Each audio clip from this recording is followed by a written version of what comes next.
Many people are unhappy about how their nose look, and how their nose look will depend upon many factors, जैसे कि genetic factors, hereditary, race, ethnicity of that person. Some people want to reduce the size of nose, some want to increase the size of the nose, some want correction of their broad nose, some want correction of the hump on the nose. So rhinoplasty is the most common surgery among all the cosmetic surgery. So today we are going to discuss about rhinoplasty and few questions related to rhinoplasty. Hello everyone, I am Dr. Shalu Punj, aesthetic and plastic surgeon. So first and the most commonly asked question is, what is the best age for rhinoplasty?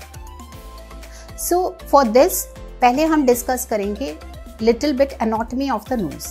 जो हमारा knows का structure है वो दो component से बना होता है, बोनी एंड कार्टिलेजिनस, जिसको हम सॉफ्ट बोन भी बोलते हैं। तो जैसे जैसे हम ग्रो करते हैं, bony as well as cartilaginous component जो होता है नोज का वो भी ग्रो करता है। तो जैसे ये ग्रो करता है, साइज ऑफ नोज जो है वो चेंज होता है, स्मॉल टू बिग होता जाता है।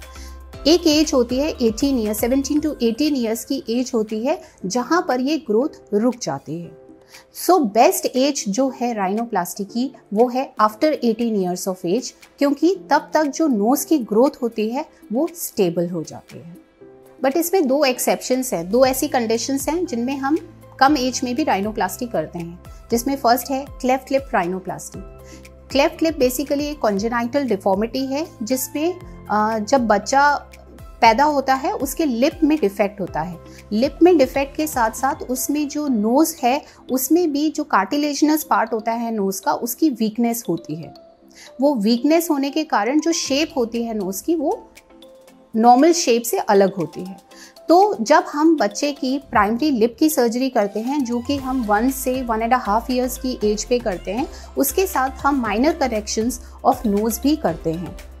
दूसरा एक्सेप्शन है जब पोस्ट ट्रॉमेटिक इंजरी हो नोज़ की, जिसमें कि नोज़ का कोई पार्ट कार्टिलेजिनस या bony part because of injury damage हुआ हो, तो आइडियल टाइम उसका है उसी टाइम पे करेक्ट किया जाए, अगर पेशेंट स्टेबल कंडीशन में है। अगर पेशेंट उस समय स्टेबल कंडीशन में नहीं है because of any other injury to the body, तो हम उसको 6 मंथ टू 1 ईयर डिले भी कर सकते हैं। दूसरा क्वेश्चन जो कई पेशेंट्स हमसे पूछते हैं कि किसी भी सोशल इवेंट से, कोई मेजर सोशल इवेंट उनकी लाइफ में हो रहा है, उससे कितने टाइम पहले सर्जरी करवानी चाहिए। आइडियली अगर देखा जाए तो ये सर्जरी किसी भी मेजर सोशल इवेंट से 6 मंथ पहले करवानी चाहिए, क्योंकि राइनोप्लास्टी का जो फुल रिजल्ट है उसको आने में 6 to 8 मंथ लग जाते हैं। दो मैनी पेशेंट्स 1 मंथ पहले भी सर्जरी करवाते हैं। उस चीज़ में उन्हें ये चीज़ अपने दिमाग में रखनी चाहिए कि जो रिज़ल्ट है वो आपको 10 दिन में भी दिखेगा सर्जरी के बाद, जब आपका प्लास्टर हटेगा, बट जो फाइनल रिज़ल्ट है उसको आने में 6 to 8 मंथ लग जाता है। थर्ड क्वेश्चन जो हम डिस्कस करेंगे वो ये है, कई पेशेंट्स हमसे पूछते हैं कि is there any non surgical way of rhinoplasty.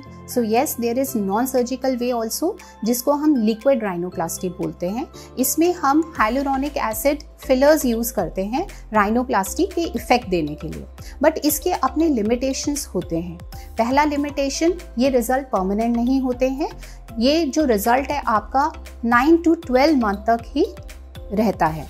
दूसरा, हम लिक्विड राइनोप्लास्टी से केवल माइनर करेक्शंस ही कर सकते हैं। इससे कभी भी जो नोज़ है उसका साइज़ ना तो हम इंक्रीज़ कर सकते हैं ना डिक्रीज़ कर सकते हैं। माइनर करेक्शंस में जैसे कि कुछ इंडेंटेशन है हम उसको करेक्ट कर सकते हैं, माइल्ड एसिमेट्री है नोज़ में उसको करेक्ट कर सकते हैं। फोर्थ क्वेश्चन जो हम डिस्कस करेंगे वो ये है कि are the results of rhinoplasty permanent. Yes, the results of rhinoplasty are permanent. ये जो रिजल्ट मैंने जैसा आपको पहले भी बताया है, रिजल्ट आपको 10 दिन में ही दिखता है, बट कंप्लीट रिजल्ट आने में 6 to 8 मंथ्स लग जाता है। Next question is what is revisional rhinoplasty. Revisional rhinoplasty भी राइनोप्लास्टी है। इसमें क्या होता है, कई बार पेशेंट कहीं सर्जरी करवाता है and patient is not satisfied with the result they get, and इसके लिए रिविजनल राइनोप्लास्टी की जाती है उसके जो प्राइमरी सर्जरी हुई है उसके करेक्शंस करने के लिए। वो माइनर करेक्शंस भी हो सकते हैं, मेजर करेक्शंस भी हो सकते हैं। ये जो सर्जरी है revisional rhinoplasty, it should be done after 1 year of the previous surgery. So patient need to wait for at least 1 year after the primary surgery to get the revisional surgery done. अब last question हम discuss करते हैं, what is the difference between rhinoplasty and septoplasty. So rhinoplasty basically surgery होती है जो हम external structure of nose पे work करते हैं, जैसे मैंने पहले बताया बोनी पार्ट और cartilaginous part of the nose में। ये बेसिकली एस्थेटिक पर्पज से हम करते हैं राइनोप्लास्टी। जो सेप्टोप्लास्टी सर्जरी है वो हम नोज के इंटरनल स्ट्रक्चर, जिसको हम बोलते हैं सेप्टम, उसमें करते हैं। और ये जो सर्जरी होती है बेसिकली फंक्शनल प्रॉब्लम्स की वजह से करवाते हैं पेशेंट्स। फंक्शनल प्रॉब्लम जैसे कि पेशेंट को ब्रीदिंग डिफिकल्टी है बिकॉज ऑफ डेविएटेड सेप्टम, तब सेप्टोप्लास्टी की जाती है। मोस्टली जो पेशेंट्स हमारे पास राइनोप्लास्टी सर्जरी के लिए आते हैं उनमें कई बार सेप्टल इश्यूज़ भी होते हैं, तो हम इन दोनों सर्जरीज़ को इकट्ठे कर सकते हैं और दोनों ही इश्यूज़ को एक ही टाइम पे करेक्ट कर सकते हैं।